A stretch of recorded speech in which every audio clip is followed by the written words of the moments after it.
Used by the Israeli military since the year 2009 when it went into service, the Tavor is one of the best bullpups out in the market today. Available since April of 2013 here in the US, it's manufactured here in the USA and is made of both Israeli and US parts. One of the advantages to this platform is it does take the standard 5.56 by 45 caliber round. It takes standard military AR-15 mags or P mags or any type of AR magazine that you can find. It will feed right into the Tavor and you're ready to rock and roll. This particular rifle has got a typical polymer body. It's got a 16-inch chrome-lined, cold hammer forged barrel with a right-hand 1-in-7 twist. IWI is also going to be releasing a 9mm conversion kit for this, and it's also going to make it available in the 5.45 by 39 Russian round. This has got a full 16-inch barrel, but the entire package is only 26 inches long. And that's accomplished by putting the bolt assembly group back here in the buttstock rather than further up on the platform. So again, you get the full advantage of having a full 16-inch, or you can get an 18-inch barrel with this as well, but an overall length of 26 inches. Developed to provide the Israeli Defense Forces a platform suited for close-quarter combat in urban environments, the Tavor's shorter bullpup platform can be more maneuverable in tight spaces, including vehicles, and provide a smaller soldier silhouette to the enemy. All this while maintaining the ballistics of a full-size M4. There are a couple variations of this design, but this particular one comes with a full Picatinny rail on the top, as well as a 45-degree Picatinny rail along the side. Nice things about the 45-degree rail on this for accessories is if you flip it over, there's the ability to put a button in for either a light or a laser. It's marketed as a fully ambidextrous rifle, and while most aspects of it there are a couple of nuances that don't make it quite fully ambidextrous. You're going to be ejecting from the right-hand side. If you're a right-handed shooter, no problem. I've got my cheek weld right here.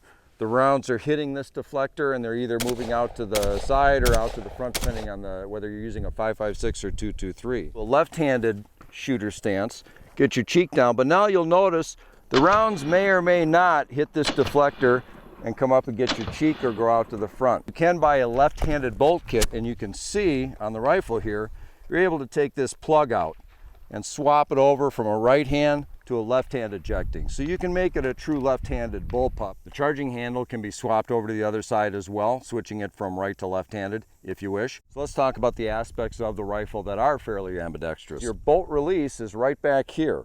So you pop it with your thumb, goes into battery, you're ready to go. You do have the ability to switch the QD mounts over. You see I've got a QD mount here. This can be reversed over to this side, as can this one. I just don't have this one mounted right now. It also has a reversible safety, so this can be swapped over to the other side. And the magazine release, again, is ambidextrous by nature because, again, there's only one. It sits right there on the bottom of the rifle. As you can see, I've got my Kel Tec XPS2 red dot sight on the top of this right now. So I can't show you the rear sight, but it does have backup iron sights which fold up right outside of the Picatinny rail. Takedown of the IWI Tavor is really, really simple. The Israelis knew what they were doing when they decided that they wanted this to be able to field strip easily and be serviced easily in the field. All you need, good old standard 5.56 round, you've got a pin back here on the buttstock. Push that pin out.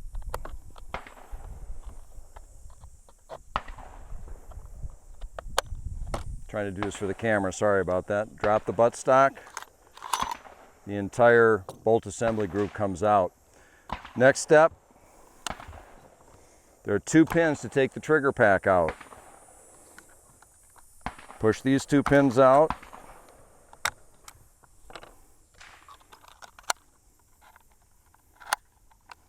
Get the bolt release out of the way. The entire trigger pack comes right out of the rifle. You've now field stripped the entire rifle according to the owner's manual. So as you can tell by the bolt carrier group, it is a long stroke piston design, not direct impingement like the AR-15. So once you've got it field stripped, you have access to the entire inside of the body of the rifle, making it fairly easy to clean out with just general brushes. If you like, and I do, you can further disassemble the bolt carrier group. It's a little pin right here that literally falls right out. Once you've got that pulled out, bolt comes out,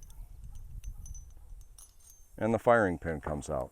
Getting it back together is virtually as simple as taking it apart. There's only one little nuance I'm going to show you, and it has to do with the bolt carrier assembly group. You're going to want to make sure that you take a look at the firing pin. you'll see that it's flat on one side. The flat side of the firing pin needs to be up in relation to the bolt carrier itself. So you're going to put it over this little lip in the back here. I don't know if you can pick that up or not, but it's going to go over this little lip in the back, and then you want the flat side to be facing upward. Once you've done that, everything else goes together fairly simply. Slide the bolt back on, line up the holes, push the pin back through. That'll line up on one side only, so there's only one way to do it. That's back together. Now that you have the bolt assembly back together, it literally just slides right back down into the body of the rifle. Close the buttstock, push that pin back into place. Trigger group assembly, drop the bolt release, slide the trigger pack in, two pins go back into place, and you're back into service. Bullpups are generally notorious for having pretty crummy triggers, very heavy pulls, very mushy feels. The one thing I can say about the Tavor, it's got a very nice trigger feel. It's very crisp, releases very nice, and has a nice reset. However, it is fairly heavy. It's an 11-pound pull out of the box. What you can do with the trigger pack is you can take this spring right here off. So you unhook it from the front here, pop that little pin out, and just get rid of it. It's actually a return spring. And people have said that that lowers the trigger pull on this particular rifle to around 5 to 7 pounds. I'm tempted to try it myself, but be honest with you, I've kind of gotten used to the trigger on the Tavor, and I don't mind it all that much, but it might be an experiment I run later. So how do I like the way the Tavor shoots? Actually, I like it a lot, but it definitely takes some getting used to. I'm used to doing most of my training on an AR platform, so when I've done my carbine and my tactical courses, that's the platform that I've been using for years. What I had to do with the bullpup is really teach myself all over again how to shoot. For me, even though all the weight's in the back, which is really nice, it makes the front end a lot more maneuverable. Well, that maneuverability ends up translating into missed shots if you don't control it really well. So for me, I had to really focus on tucking it into the back, getting a nice grip on it, doing my SAS walk, being very, very specific and deliberate with moving the front end of the rifle. The bullpup design has advantages and disadvantages compared to traditional carbines. I do love the AR platform, but when it comes to bullpups, the IWI Tavor gets it right. Compared to others such as the Steyr Aug or the FN FS2000 or even the Kel Tec RFB, the Tavor is a design platform that overcomes most of the gripes. They're trickling out into the marketplace, and when you can find one, it will set you back about $1,900. To me, it's worth it. It's a tough, reliable platform that's ideal for CQC work. IWI Tavor, that's how you do that. Crucible Arms, thank you for stopping by. See you next time.